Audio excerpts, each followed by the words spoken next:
Wizard of the Wood, Chapter 6. Crimson Calamities.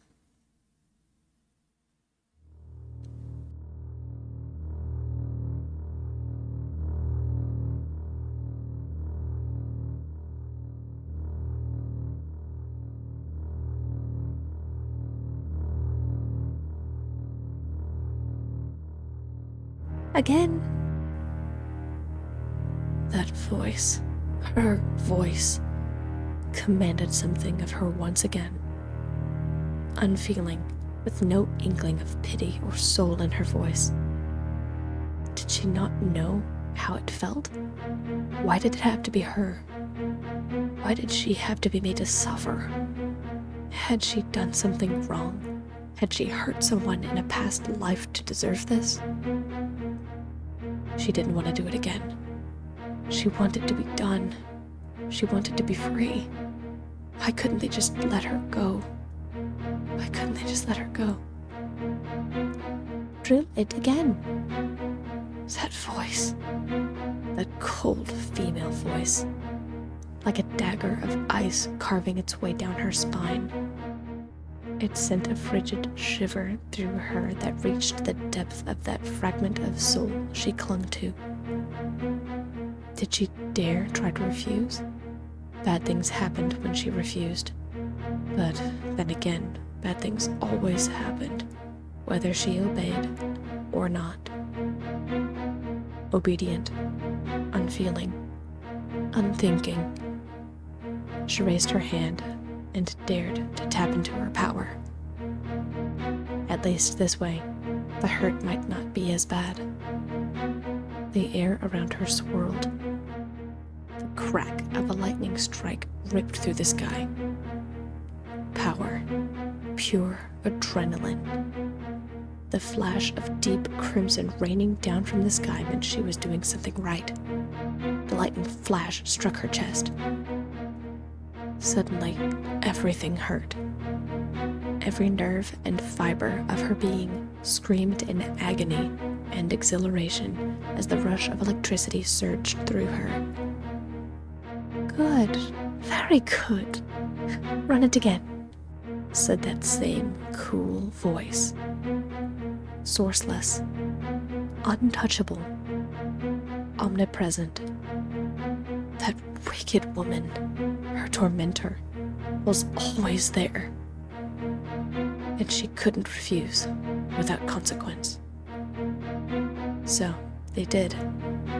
She ran it again and again, which is when the commands began. Hit the target. Make the cut clean. Grab the blade.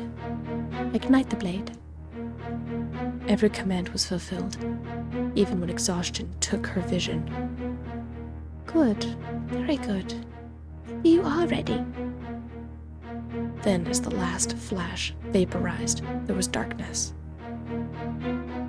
Alone.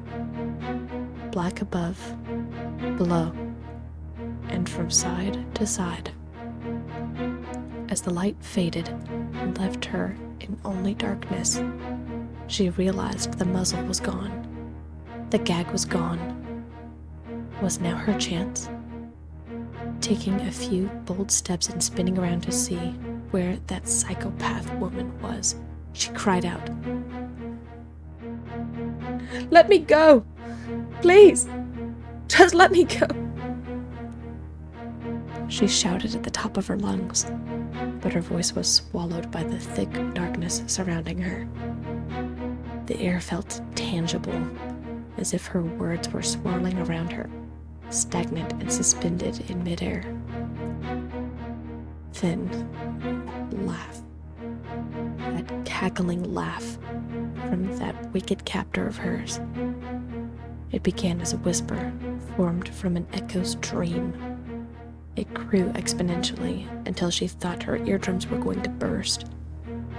The cacophonous laugh, without warning, was silenced and, instead, produced one single terrifying word.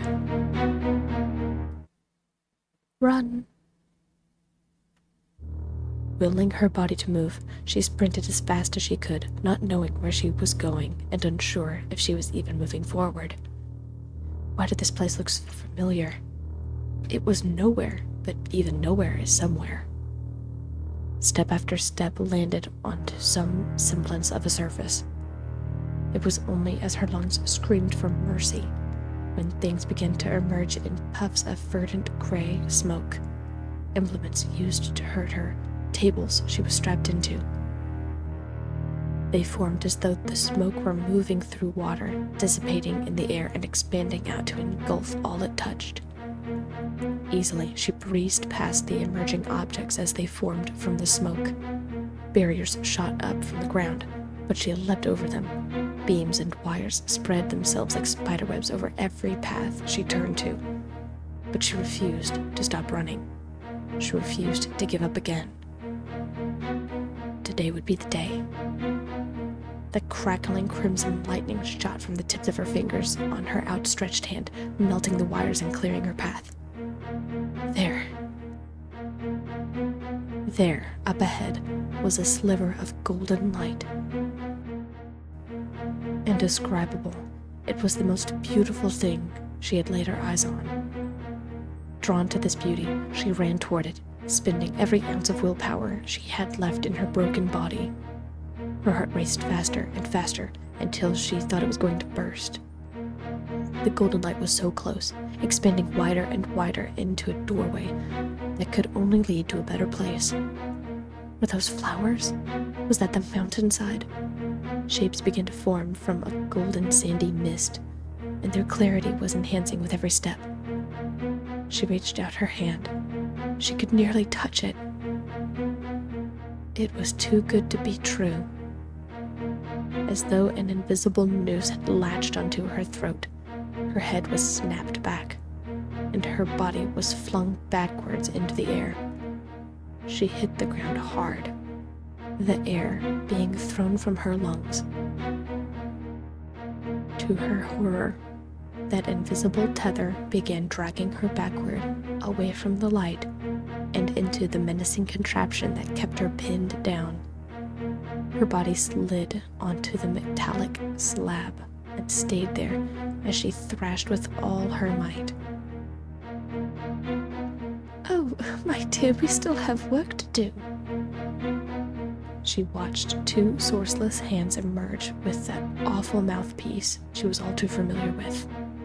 Leather straps secured her body down, choking her wrists and legs. "No! No! No!" She screamed through the gag as the thunderous laughter consumed her once again. The glint of the master's blade caught what little golden light was left as the doorway slowly sealed itself away.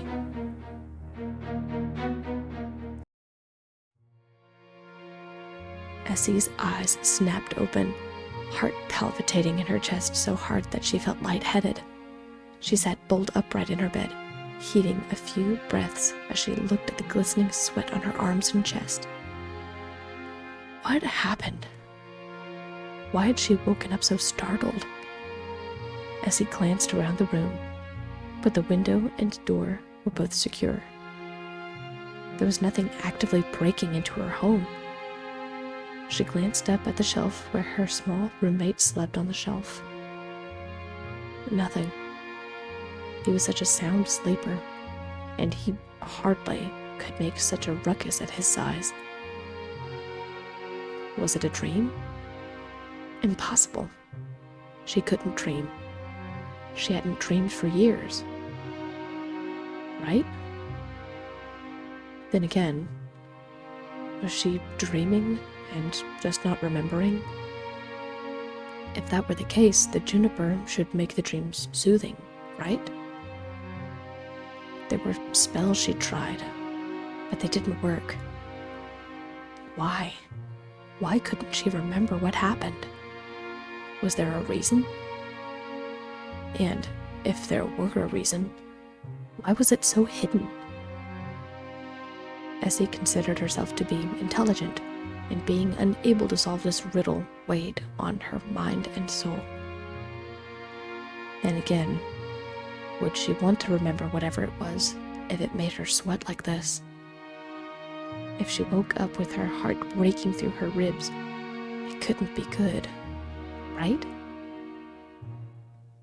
With a sigh, she forced herself out from under her covers and stared at the fireplace.